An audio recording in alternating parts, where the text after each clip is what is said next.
జటాయువు ఒక రకంగా పక్షిరాజు.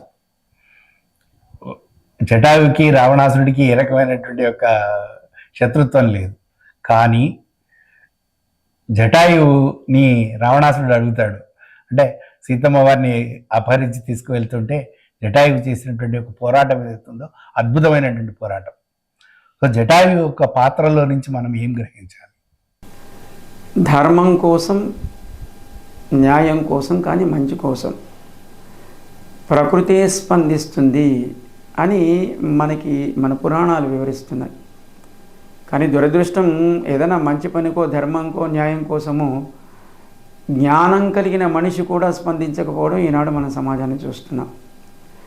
కనుక సీతమ్మని రక్షించడంలో జటాయువు, ధర్మాన్ని పరిరక్షించడంలో రాముడు ధర్మస్వరూపుడు కనుక రాముడితో చేరి ఉన్నటువంటి సీతమ్మ ఆ రక్షణ తన బాధ్యత అనుకున్నాడు. అందుకోసం చెడ్డవాడైనటువంటి రావణాసుడితో తన ప్రాణం పోతుందని తెలిసిన యుద్ధానికి సిద్ధపడ్డాడు. దానివల్ల జటాయువు కలిగినటువంటి లాభం ఏంటి అంటే, తన తండ్రి దశరథుడికి కూడా స్వయంగా రాముడు చేయాల్సినటువంటి సంస్కారాన్ని చేయలేకపోయాడు. కారణం, అయోధ్యలో దశరథుడు తనువు చాలించాడు, రాముడు వనవాసంలో తానున్నాడు. చేయాల్సిన కార్యక్రమాలన్నీ భరతుడు చేయాల్సి వచ్చింది.